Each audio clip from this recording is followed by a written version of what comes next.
طيب بسم الله. الحمد لله رب العالمين والصلاة ربي وسلامه ورحمته وبركاته على ذاك النبي الكريم نبينا محمد وعلى آله وصحبه أجمعين. We stop at the virtues of as-sahur. If you notice that the great Imam al-Hafiz Ahmad ibn Ali al-Hajj al-Asqalani rahimahullah, that he put all these narrations in Bulugh al-Maram. Why, everyone?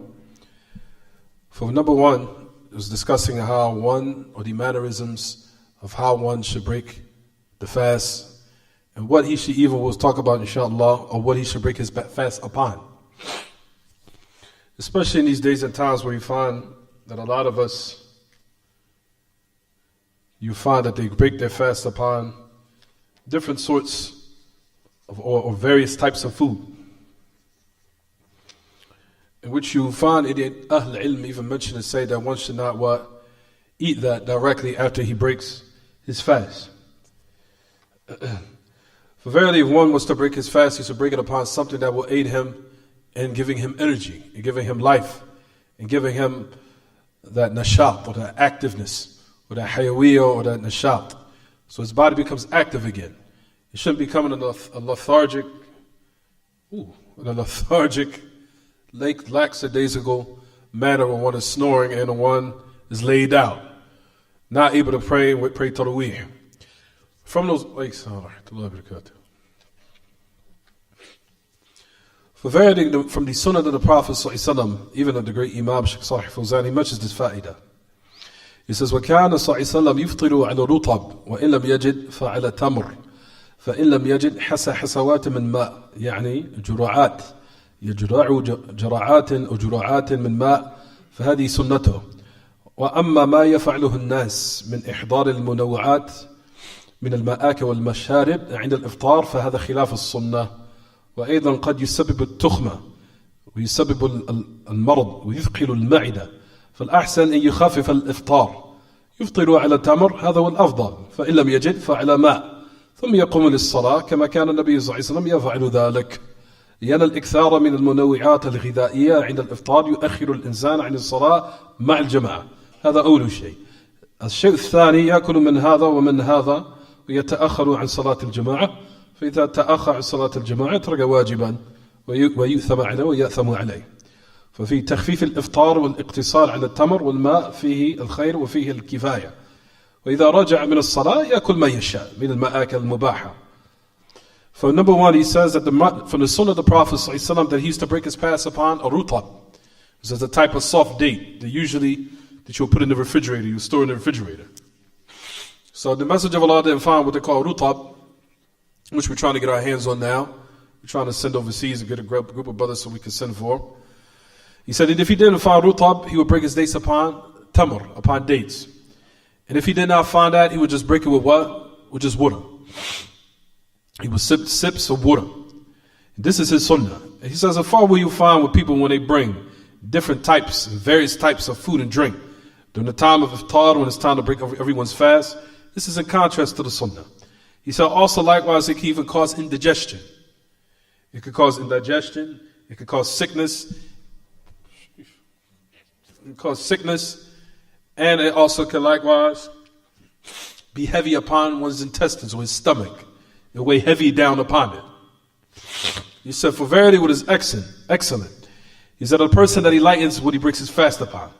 So he breaks it upon a date. He said, this is what is best and this is what is preferable. He said, from then, if not, then upon water. Then he also stands for the salat and he performs the prayer, as the Messenger of Allah ﷺ used to do. So the Messenger of Allah ﷺ would break his fast upon something what? Light.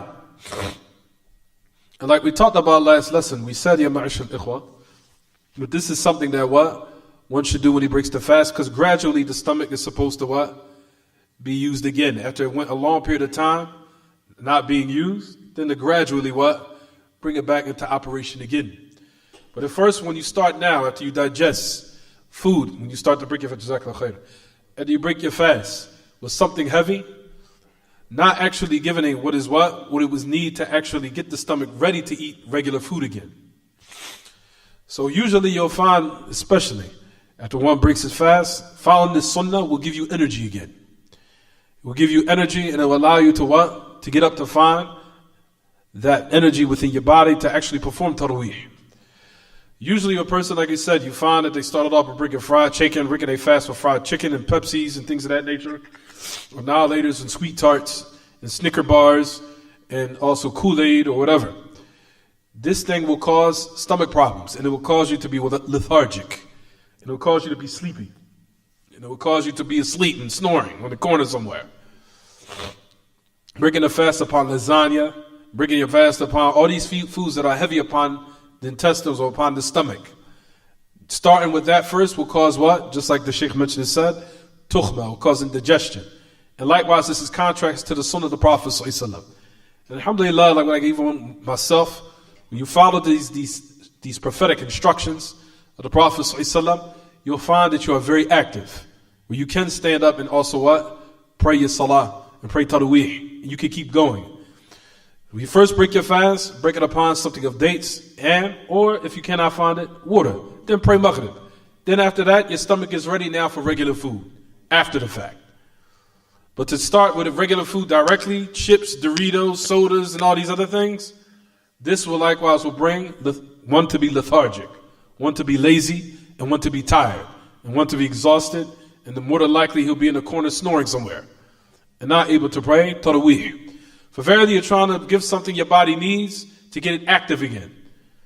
So eat what? Of those tamar, in which you'll find, even the great Imam mentioned this. Even Sheikh Salih Fawzan said, he said that the best thing a person that he eats, he said when he wants to break his fast, he says with something sweet. He said for verily this is something that is what? More beneficial for the intestinal tract or for the stomach, in which you break your fast upon. And if not, then he finds a date, and if not, then upon water. He says why? Because he says water that it actually washes out the stomach and the intestinal tract, preparing it for regular food. So that is from the benefits and what if one follows those prophetic instructions that the Prophet ﷺ advised, then you'll find himself to be active. And he'll be able to carry on where he's able to perform worship and tarawih, and other than tarawih, he'll be more active. But as far as, like you said, in regards to eating and starting off directly, as soon as the time comes in, everybody's grabbing fried pieces of fish, fried pieces of chicken, lasagna, pizza, cheesesteaks, and then water it down with a Pepsi, then more than likely you're not going to find that strength or energy in your body to pray tarawih.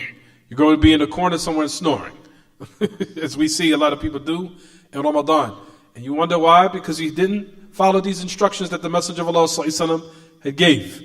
These are the best of instructions, and the Messenger of Allah ﷺ did not just do this just to do it with no benefit. He did it in order to show what would be beneficial for the body. After, at the time when one breaks his fast. Start off with something small, something that will what? That will actually coat the stomach and wash it out and prepare it for regular food. Because that's how gradually the stomach has to be what? Has to be treated. Especially at the time when one starts off with breaking his or her fast. So he starts off with these type of instructions. He says you'll find that, he says it's better to what? Start off with something light. Break it off or break fast with dates. That is what is most preferable and more virtuous. And if not, then upon water. Then he performs his prayer in Maghrib.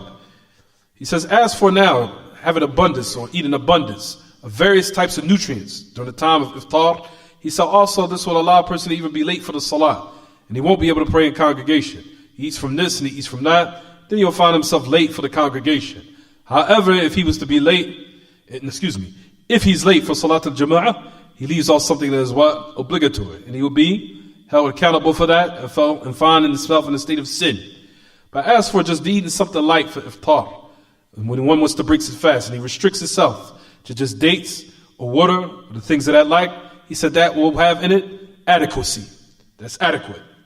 He said fihi al-kifaya. He has adequacy. That's adequate. When he wants to come now back from the salat, he finished praying maghrib, then let him eat what he wants. From al-ma'akil of that which is pertaining to that food, that Allah subhanahu wa ta'ala allows for one to eat. He says, and he leaves off al-isha, يترك أنواع المأكولات والمشروبات التي يبالغ الناس في الآن في تحضيرها عند الإفطار. يتركها إلى ما بعد الصلاة حتى يجمع بين المصلحتين العمل بالسنة والصلاة مع الجماعة. أما إذا أكثر من هذه المواد على مائدة الإفطار كما يسمونه يعني مائدة الإفطار فإن هذا فيه محظوران. المحظور الأول مخالفة السنة والمحظور الثاني ترك صلاة الجماعة. He says, as for now, when a person wants to break his fast, he does it in a manner in which he's bringing out all these different types of food. And also likewise, he's leaving off the prayer congregation. He's gathered between two things which are what? Mahduran. That has in it a mahdur. Has in it a type of prohibition. Number one, when you break your fast with these various different types of food, in it is an opposition to the sunnah. So it's in it is an opposition to the sunnah. And the second is a person being late for the prayer congregation. He says, now even the Shaykh goes on to say, Hafidhullah ra'a wa atallallah fi umrihi bil a'mal as-salihah. He goes on to say this. He says, hunak mahdhurun thalith. There's another thing that's what prohibited. He says something could come as a result of doing this. He says, الضرر الذي يحصل على المعدة بعد ملئها بالطعام بعد الفراغ. ملئها بالطعام مرة واحدة هذا فيه ضرر صحي. أما إذا أكل بالتدريج شيئا فشيئا فهذا أنفع من جهة الصحة وأسهل على المعدة. He says, you'll find, he says, it's another third thing. He says, it's harm which takes place, it's a harm that takes place upon the stomach and upon one's intestinal tract. He says, after it's been filled up with food, after it was just empty for a long time. After it was just empty for a very long time. Filling up the stomach with food all at once. He said, in this is a dararun sihi. He said, in this is a health hazard. He said, in this is a dararun sihi. He said, in this is a health hazard. As for if a person, if he eats gradually, bit by bit, this is more what? Beneficial. He said, from the aspect of health, of one's good health. And it's easier upon one's stomach. For wallahi, brothers, even myself, even when I've used to eat and follow this sunnah, and I used to be disciplined in it, I would never break my fast by rushing to eat some sweet tarts or fried piece of chicken. None of that. At all. Every time I follow these instructions, I always find myself energetic to want to go pray Taraweeh. All the time. Broke my fast with some dates, some water, suffice me. Pray Maghrib. Then, by that time, there's been about 20 or 30 minutes. So your body is now, your stomach is ready now. You got your stomach ready for actual regular food now. Not saying to leave off what? Dinner. Not saying to leave that off. Just saying when you break your fast, to break it off with something light. Give what your body what it needs to pray the prayer. Then after that, during your prayer, your stomach is now what? It's kind of like repairing itself. Preparing and repairing itself a bit. So now when the regular food is coming in, it's ready now. It's coated, it's cleaned out, it's ready. But once you now put all that greasy food in your stomach, all at once, right after it's been what? Empty for long periods of time, that which brings the problems and the health hazards. Is it clear what I'm saying, everyone? So like we said, taking these prophetic instructions and following this prophetic tradition of the Prophet ﷺ is something that's highly emphasized. Because one wants to have energy so he can pray, the voluntary prayer, especially in Qiyam, especially in the Taraweeh, in which people that we try to pray as much as we can. Amma suhoor, as we know, then like we said, it's put off with close to Fajr as much as one's able. And he even mentions that it's called as-sahur. Even the great Imam, Shaykh Salih Fawzan, he said it has a fatha on the sin. It's called sahur. Sahur. Sahur is the actual meal you eat. Suhoor is the masdar. It's just the actual action. Taking or eating a pre-dawn meal. But sahur is the actual meal itself. A sahur. With a fatha on the sin. Sahur. Excuse me, everyone.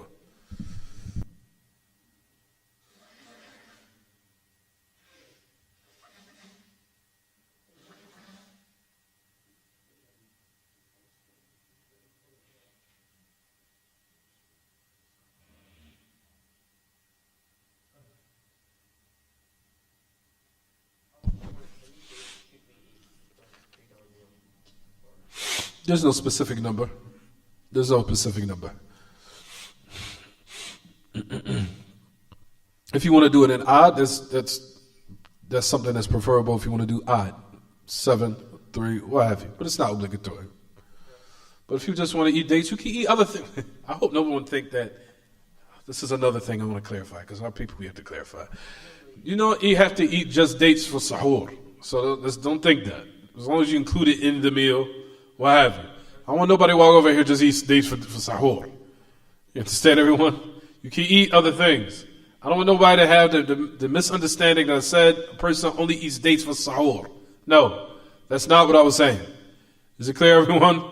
So nobody leave out of here thinking that you just eat dates for sahur and say, khalas, I'm done. No. But you can eat dates along with other things, inshallah. We'll talk about that in a minute. Other things that one can eat. So we got to finish this class. طيب. So now we also talked about the virtues of sahur. We already finished that. Alhamdulillah. Right, everyone? طيب. When the Messenger of Allah, when he used to wake up in the night, in the last part, right before Fajr came in,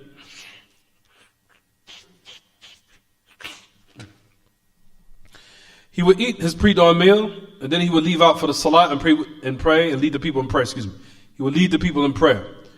Until the point when he was eating sahur, it was asked, how long was the pre-dawn meal what he was eating? When it was asked the Messenger of Allah in the narration, which is in Bukhari Muslim, it says, قَدْرُ مَا يَقْرَأُ الْقَارِ 50 و 60 آيَةً. He says, according to how much a person who's reciting the Quran will recite 50 or 60 ayat. 50 or 60 ayat. That's about roughly maybe what?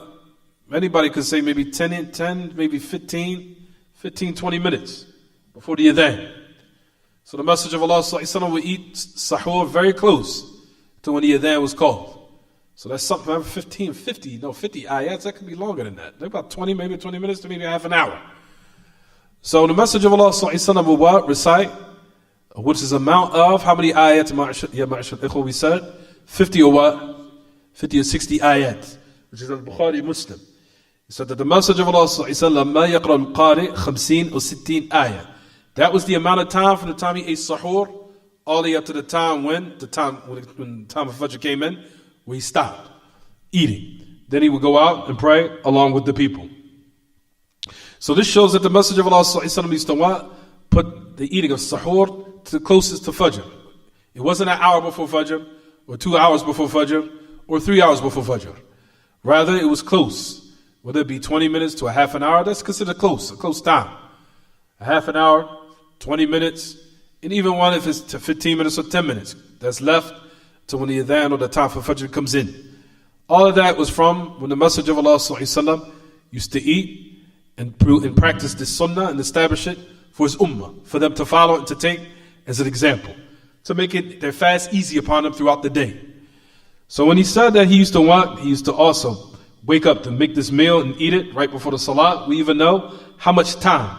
To the point where the Sahabi said in the narration, it was the amount of time which is either 50 or 60 ayat.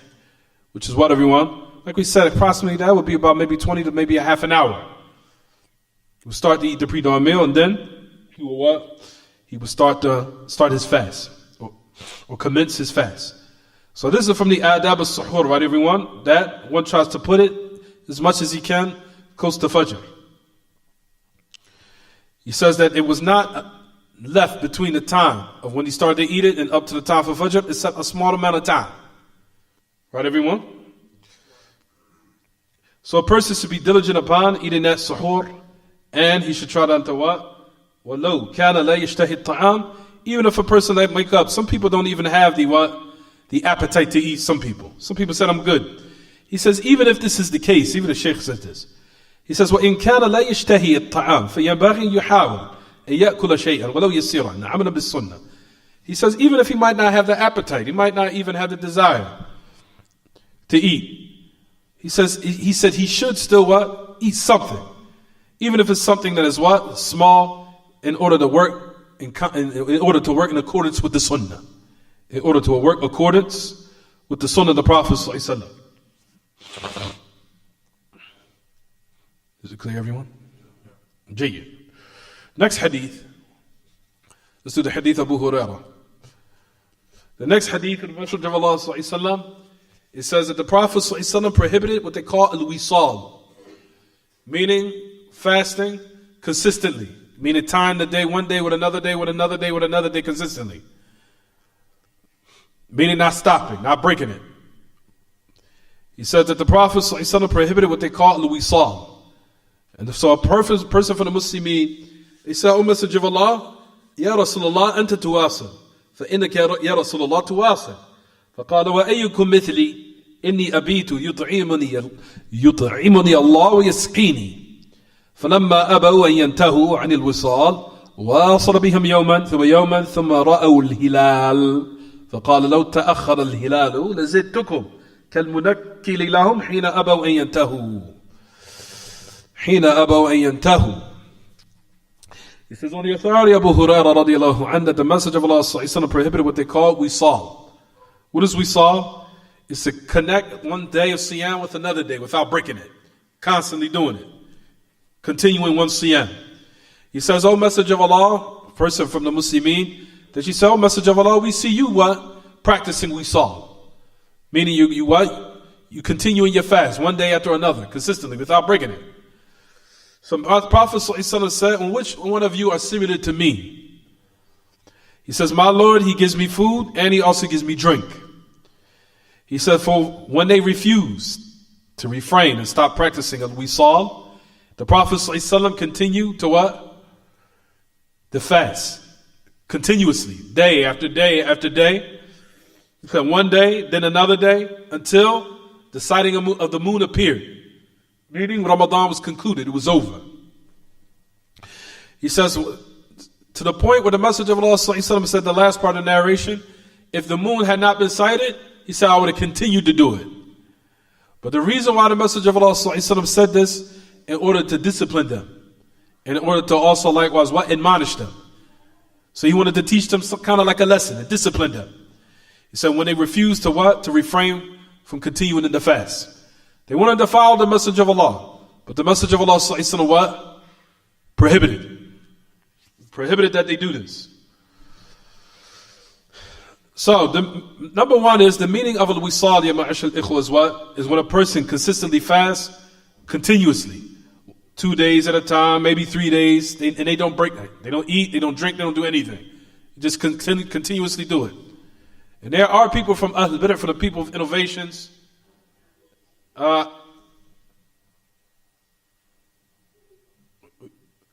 there are people from the people of innovations that do this. They think it's out of anestheticism.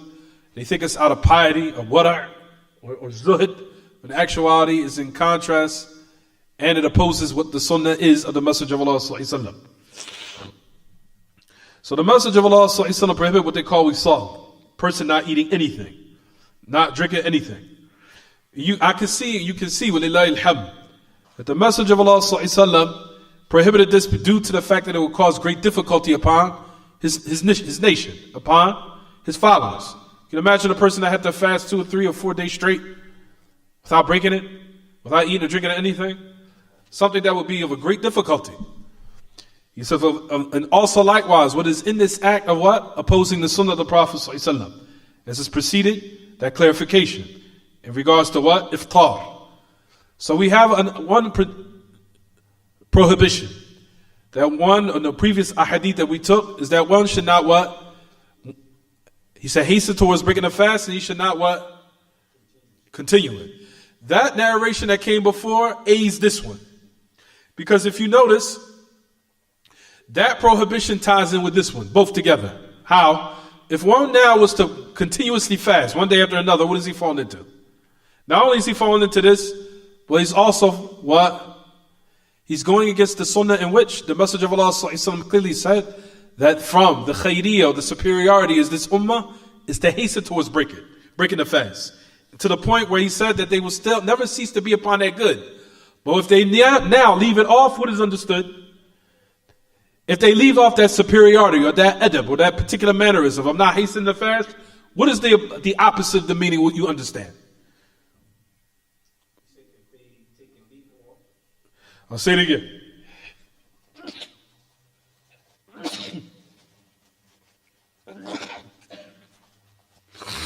The Messenger of Allah said that his ummah will never cease to be upon good as long as they hasten towards breaking the fast. What is the opposite of the meaning? It means if they don't hasten towards breaking the fast and they wait till now the stars start to appear and maybe a half an hour, an hour after Maghrib came in to break the fast, what does that mean? Exactly. They're doing something innovative which will raise and take away from them that superiority and that excellence. It will remove that what? That characteristic, right or wrong? That characteristic or that title that he's given them of having excellence will be removed. So that ties in with this other what? Prohibition here. So a person now that what? Continuously fast 1 day, 2 days, 3 days without breaking it. Not only did he fall into what the Messenger of Allah prohibited in this narration, but he also fell into what? I just said it. He also fell in that innovation. He also fell likewise removing that superiority. What we mentioned in the book. Are you guys with me today? Or are you sleeping? Also, he fell into something that's an innovative practice, in which he also what? In which he, alayhi salatu wasalam, said that the excellence of this ummah will come as a result of them practicing, hasten towards fasting. If they don't practice that, then that excellence or that superiority is removed. It's taken away. So that's what the meaning of the opposing meaning what? Necessitates. Right, everyone? So we say that number one, that we saw is prohibited due to what? Firstly, the Prophet ﷺ said that the khayri or the superiority or excellence and the prominence of this ummah is based upon them hasten towards the fast, which comes as a result of it. If one was to continuously do it 1 day after another day, he has removed that superiority. And on top of that, he's fell into a prohibition, which the Prophet ﷺ what? Prohibited. So, also we saw, there's another reason why this is prohibited. Notice that in the other narrations that we mentioned before the salat, that putting off the fast until, for example, a half an hour after Maghrib comes in, or an hour, let's just say now, there's some people that used to do it. Wait till 9, 10, oh now let's break the fast. We did an extra hour, we should be what? We should attain extra reward. We say now you will not attain anything, you just wasted your time. And you just what? And you just fell into a prohibition. And you also increased in worship in something that was not legislated. But listen, however, there is something I want to throw a curveball in there. I'll do it after I establish this. Notice that the characteristic from the last narration we said was from the people of the book. That the people of the Jews and the Christians, from the people of the book, that they used to what? Number one, they wouldn't hasten towards break their fast. They would wait a long time after they would what? Break it. Also similar to also likewise to that characteristic is this. We saw this also from their characteristic. You'll find that from the generations of the past, that they used to continue it and continue it and continue it. That they used to what? Without doing any type of what? Not something that would interrupt it. They used to do and they used to continue practicing this wisal or this type of practice until what? Until the Messenger of Allah also prohibited this type. Because he even says in the narration, he says, وَأَيْضًا الْوِصَالْ مِنْ هَدِي الْيَهُودِ. He says, continue a fasting days at a time without breaking it. He says, it's from the ways of the Yahud. It's from the ways of the Jews. He said they used to what? Practice wisal. So the Prophet ﷺ prohibited them. Opposed them. And he prohibited that one not do it. He says, so when they asked, O Messenger of Allah, but you do it. So it says, the Prophet ﷺ said, he says, I'm not, and which one of you is similar to me? There's another narration where the Prophet ﷺ said, Inni lastu kahayatikum. Verily, he says, my makeup or my way, I am, it's not like similar to yours. Meaning I have certain things that are what? Khususiyah. I have the khasa'is. Those certain characteristics that make me distinguish from, not saying, man, I want to bring some type of Sufi or mysticism type of way. But the Messenger of Allah ﷺ has certain things that was what? Exclusively only for him. And it was not for what? The rest of his ummah. We know the Messenger of Allah ﷺ was given strength of a lot of men. And he also was able to put up and withstand certain things that regular human beings cannot what? Withstand. From this he used to practice wisal, even though he told his ummah, don't do it. Don't practice this. He says, I'm not like your what? Like your makeup of how you are as far as in your shape, in your body. Meaning, I have some extra strength. So this is a prohibition, and that this affair, number one, is from those special qualities and those special characteristics that the Messenger of Allah ﷺ, and that the ummah have been commanded to leave off wisal, not to practice it. So the Messenger of Allah had those special qualities, those special characteristics, in which no one would share in him with, alayhi salatu wasalam. From them is al-wisal. As it pertains to him, he was the only one that did it. And he was the only one that was what? Able to withstand it and endure it. Is it clear what I'm saying, everyone? He was the only one able to withstand it and endure it.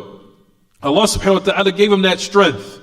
He gave him that extra boost of power and might in his body, alayhi salatu wasalam. And it's not like those from other people. The Messenger of Allah sallallahu alaihi wasallam also, for example, used to stand in the night until his feet used to crack, due to the long duration of how he used to stand and pray. Who could do that? In one rak'ah, reciting Baqarah, then reciting Ali Imran, then reciting Nasa'i, until even one of the Sahabas said that he really thought he was going to leave off praying Allah, because he himself was even starting to find what? Difficulty in standing and praying so long. Right, everyone?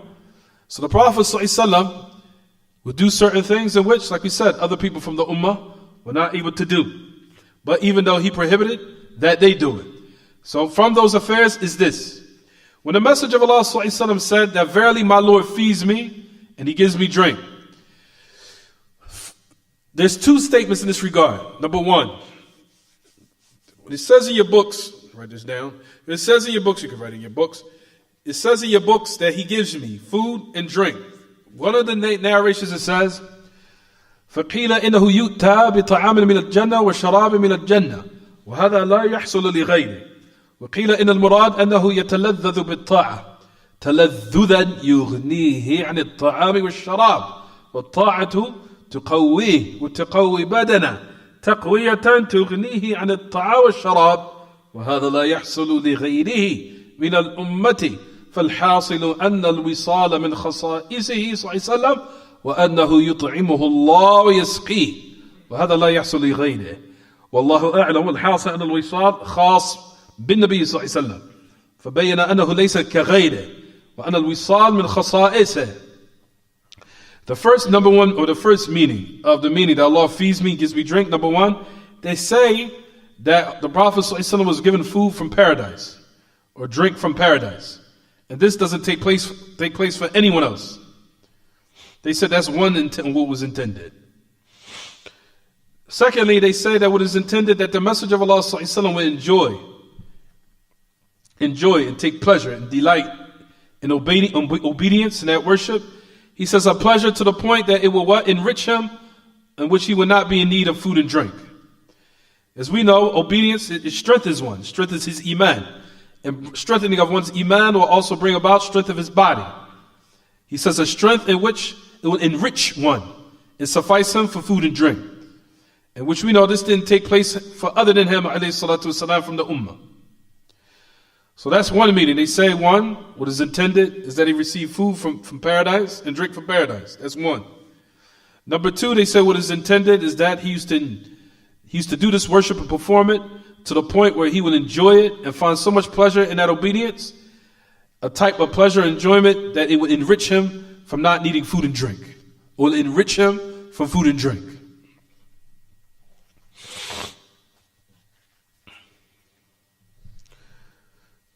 So you'll find that the Sahaba in this narration, they wanted to what? They wanted to take him as a role model to be followed. They wanted to do it.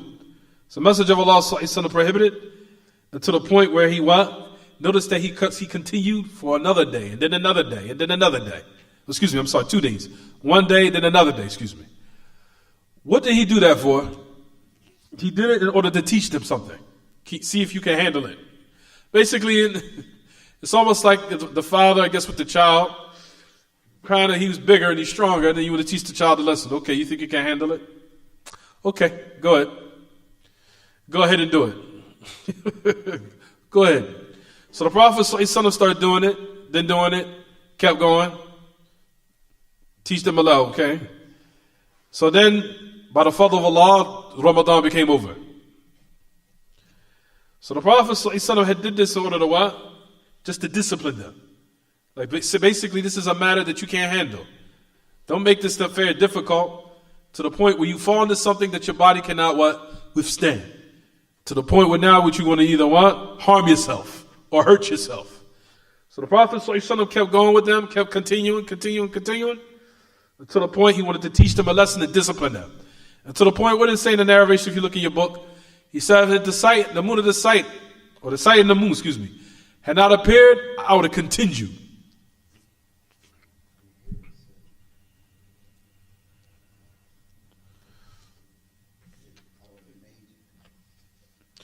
He said, "Lo ta'akhal hilal lazidtukum." What's in the narration here? What says in my book?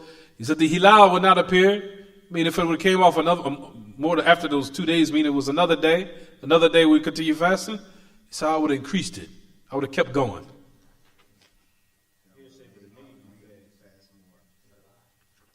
What is understood is that, alhamdulillah, that I would have kept going, and you would have what? Kept doing it until you would have what? You won't be able to do it.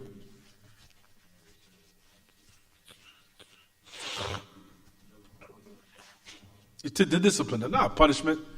To basically just to what? To discipline them. To discipline the Sahaba. I shouldn't say punishment, but for the Sahaba, but it was better to say just to discipline them, to admonish them. Not to punish them. Just said to discipline them. To discipline them. To admonish them. To teach them a lesson. Even teaching a lesson is a little bit too strong. Discipline them. Just to discipline them. Teach them a lesson. Last thing I'm going to say, we will stop inshallah, because like I said, we want to complete the chapter for Ramadan start. Alhamdulillah, there's not that much left. It truly isn't.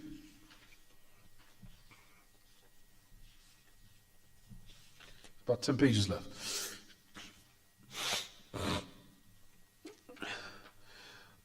There's a narration in Imam al-Bukhari, where it says, and this is the ikhtiyar of Imam Ahmad. So basically, the strongest opinion in this regard, what they call wisal, is that it's prohibited, right? However, you'll find Imam Ahmad that he finds in the madhab, or the ikhtiyar, or the choice of Imam Ahmad, that he said that it's permissible for wisal. There's one exception. Even though the origin is prohibited. The origin, he said, is prohibited. He said, but there's a narration which is in Al-Bukhari, where the Prophet ﷺ said, "La tuwasilu." Do not practice wisal. But he said, so the message of Allah in another narration give an exception. But, فَأَيُّكُمْ أَرَادَ أَن يُوَاصِلَ فَلْيُوَاصِلْ إِلَى السَّحَرِ. One of you that if he wanted to continue or practice that wisal, he said then let him only continue up to what? To sahar. Meaning up to the morning for fajr. Meaning break it then, right before fajr comes in. He said that's it. But the asl is that one should not what? Do it. He said la tuwasilu. Don't practice wisal. But if you think you wanted to do it, you have some strength in your body, then what? To do it all up to the time for the morning. That's it. Beyond that, then what? It's not permissible. So that's the origin. The origin is muharram, but if one wanted to continue, if he wanted to do something, then he could do it up to that time, and that's it. No more, no less. Is it clear, everyone? Fine. We'll stop here, inshallah. Any questions about the lesson?